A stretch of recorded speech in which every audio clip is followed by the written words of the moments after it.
India तो कर लेगा सब कुछ। वो इसलिए कर लेगा कि वहाँ करप्ट लोग नहीं हैं, वहाँ चोर नहीं है, वहाँ हिसाब होता है, हर बंदे का हिसाब होता है, वो कुछ भी कर लेंगे।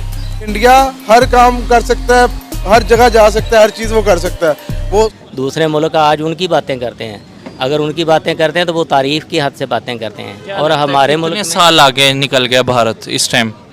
देखें जो टेक्नोलॉजी अब उनके पास आ गई है, मेरे ख्याल में पाकिस्तान से वो 50 साल आगे चला गया। उन्होंने एक पॉलिसी बताई है एथेनॉल और इसके अलावा इलेक्ट्रिसिटी पे अगर वो काम करेंगे तो क्या आपको लगता है कि आने वाले टाइम में वो इस चीज़ को पे काम कर सकेंगे या इस तरीके से हो सकता है? लेकिन जैसा कि रिसेंटली इंडिया का चंद्रयान 3 मिशन कंप्लीट होने के बाद, सक्सेसफुली होने के बाद, अब वो एथेनॉल के ऊपर गाड़ी चलाने जा रहे हैं और एथेनॉल की जो प्राइस है 60 रुपए पर लीटर वो प्राइस दे रहे हैं एथेनॉल की। तो इस जय हिंद दोस्तों, भारत लगातार प्रगति कर रहा है और बहुत ही जल्द आप देखोगे कि भारत डीजल और पेट्रोल के क्षेत्र में भी पूर्णतः आत्मनिर्भर बन जाएगा। और न केवल आत्मनिर्भर बन जाएगा बल्कि भारत इस क्षेत्र में भी बहुत ज्यादा प्रगति करेगा और साथ ही साथ लोगों के पास पैसा भी आएगा। और इसी के साथ साथ भारत सरकार जो विदेशों में ऑयल इंपोर्ट करने के लिए अरबों डॉलर खर्च करती है, तो ये पैसा भी हमारे देश में ही रहेगा और हमारे देश में ही खर्च होगा और पूर्णतः इस पैसे का उपयोग हमारे ही विकास में किया जाएगा। और ये सब इसलिए होगा क्योंकि भारत सरकार ने एक बहुत ही बड़ा कदम उठा दिया है और इतना बड़ा कदम उठा दिया है कि इससे पूरे भारत की छवि पूर्णतः बदल जाएगी। नेबर कंट्री भारत की अगर बात की जाए तो दुनिया की पहली फुली एथेनॉल कार जो है वो आज लॉन्च कर दी गई है भारत के अंदर, टोयोटा इनोवा के नाम से। बहैसियत पाकिस्तानी किस तरीके से देखते हैं? पहले इलेक्ट्रिक कार का बहुत ज़्यादा बूम आया भारत में, टाटा ने बहुत ज़्यादा बनाई, लेकिन अब वो इससे भी एक नेक्स्ट स्टेप आगे जो है वो निकल गए हैं। पहले पेट्रोल में उन्होंने मिक्सिंग की 10% 20% एथेनॉल की, अब 100% एथेनॉल के साथ जो है वो मतलब कार को आप इस्तेमाल कर सकते हैं, फिर सकते हैं। बहैसियत पाकिस्तानी क्या कहना चाहेंगे इस अचीवमेंट के ऊपर भारत की?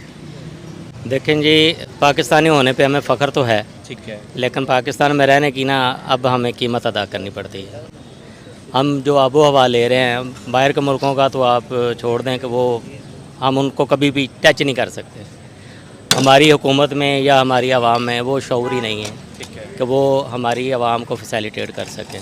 ठीक है, मुख्तलिफ़ मुल्कों में जाने का इत्तफ़ाक़ होता है, यकीन करें वहाँ देख के लोगों के शऊर को देख के बड़ा फ़ख्र होता है। लेकिन चूँकि वो हमारा नेबर कंट्री है, इसलिए उसकी जितनी भी हवा ना है वो सारी हम मालूमात तो रहती है। अभी देखा ना कि वो चाँद पे पहुंच गया, हम अभी लोग जो है ना वो ज़मीन पे भी चलने के काबिल नहीं है। हम जिस पोजीशन में आ गए हैं कि हमारी इलेक्ट्रिक सप्लाई आप देख लें तो वो इतना महंगा यूनिट हो गया हुआ है कि वो लोग अफोर्डेबिलिटी से बाहर हो गया हुआ है। अब दरअसल हाल ही में केंद्रीय परिवहन सड़क मंत्री नितिन गडकरी जी ने जापानी ऑटोमोबाइल मेकर टोयोटा के साथ मिलकर दुनिया की पहली एथेनॉल से चलने वाली कार लॉन्च कर दी है। इस कार का नाम है टोयोटा इनोवा क्रिस्टा और ये पूरी तरह से एक भविष्य की कार है क्योंकि ये कार 100% एथेनॉल से चलने में सक्षम है और इस कार के लिए आपको किसी भी प्रकार से डीजल और पेट्रोल की कोई भी जरूरत नहीं होगी। टोयोटा इनोवा क्रिस्टा एक एमपीवी कार है और पूरे भारत में एमपीवी कारों के मामले में इनोवा का सबसे ज्यादा मार्केट शेयर है और ये पूरे भारत में सबसे ज्यादा बिकती है। और एक ये भी कारण है कि जिसकी वजह से नितिन गडकरी जी ने टोयोटा के साथ मिलकर इस कार को बनाया। भविष्य में एथेनॉल की ये टेक्नोलॉजी आपको सेडान, हैचबैक और एसयूवी कारों में भी देखने को मिलेगी। अब भारत सरकार ने ये एक बहुत ही अच्छा काम किया है और इस काम के सकारात्मक प्रभाव आपको भारत की अर्थव्यवस्था से लेकर भारत के इम्पोर्ट एक्सपोर्ट, भारत के विकास, भारत के डिफेंस, भारत के विदेशी मुद्रा भंडार और यहाँ तक कि भारत की करेंसी पर भी देखने को मिलेगा। अब जब भविष्य में भारत में एथेनॉल से चलने वाली गाड़ियों की मात्रा बहुत ही ज्यादा हो जाएगी तो भारत सरकार बड़ी मात्रा में एथेनॉल का निर्माण करेगी और एथेनॉल के निर्माण में ज्यादातर कृषि अपशिष्ट, गन्ने या फिर जो चावल वगैरह होते हैं यानी कि जो धान होती है उसके छिलकों वगैरह का उपयोग किया जाता है। तो क्योंकि अब भारत एक कृषि प्रधान देश है और भारत में बहुत ही बड़ी मात्रा में खेती पाती की जाती है, तो ऐसे में भारत सरकार अपने किसानों से डायरेक्ट गन्ने या फिर जो कृषि अपशिष्ट होते हैं उसे खरीदेगी और इससे जो भारतीय किसान है उनके पास एक्स्ट्रा पैसा जाएगा और उनका जो जीवन स्तर है वो भी सुधरेगा। तो कुल मिलाकर एथेनॉल की इस टेक्नोलॉजी की वजह से किसानों को तो अच्छा खासा फायदा होगा ही, साथ ही साथ जो आम इंसान है उसको भी बहुत अच्छा फायदा होगा क्योंकि जो ज्यादातर एथेनॉल है वो 50-60 रुपए लीटर बिकता है। तो ऐसे में जब आम इंसान पेट्रोल डीजल पर इतना सारा पैसा खर्च कर रहा है तो उसका यहाँ पर बहुत ही सारा पैसा बचेगा। इतना ही नहीं, आम इंसान और किसान के साथ साथ भारत सरकार और जो भारत के अन्य सेक्टर हैं उनको भी फायदा होगा, क्योंकि भारत सरकार जो हर साल विदेशों से कच्चा तेल खरीदने के लिए अरबों डॉलर खर्च करती है, वो सारा का सारा पैसा भारत में ही रहेगा और भारत सरकार इसे भारत के डिफेंस पर, भारत के रिसर्च एंड डेवलपमेंट पर, भारत की टेक्नोलॉजी पर, भारत की स्पेस एजेंसी पर, भारत के एजुकेशन पर, भारत के हेल्थ पर और भारत के इंफ्रास्ट्रक्चर पर खर्च कर पाएगी और इससे हमारे देश का विकास होगा और जो हमारा जीवन स्तर है वो और भी ज्यादा अच्छा होगा। इतना ही नहीं, जो भारत सरकार अरबों डॉलर का ऑयल इंपोर्ट करती है तो इसकी वजह से जो हमारे इंपोर्ट हैं वो भी बहुत ही ज्यादा बढ़ जाते हैं। तो जब हम दूसरे देशों से बड़ी मात्रा में ऑयल इंपोर्ट नहीं करेंगे तो हमारे इंपोर्ट भी घट जाएंगे और इसी के साथ साथ जब हम इन देशों से बहुत बड़ी मात्रा में कच्चा तेल खरीदना बंद कर देंगे तो ऐसे में हमें विदेशी करेंसी की भी ज्यादा जरूरत नहीं होगी और फिर हमें इंटरनेशनल मार्केट में डॉलर को खरीदने के लिए रुपए को बेचने की जरूरत नहीं होगी, जिससे रुपए की कीमत भी नहीं गिरेगी, क्योंकि रुपए की वैल्यू सबसे ज्यादा कच्चे तेल की वजह से ही गिरती है। मिनिस्टर हैं, उन्होंने अभी एक स्टेटमेंट दी है, ट्रांसपोर्ट मिनिस्टर है, उन्होंने बोला कि आने वाले टाइम में इंडिया में पेट्रोल 15 रुपए लीटर हो सकता है। उन्होंने एक पॉलिसी बताई है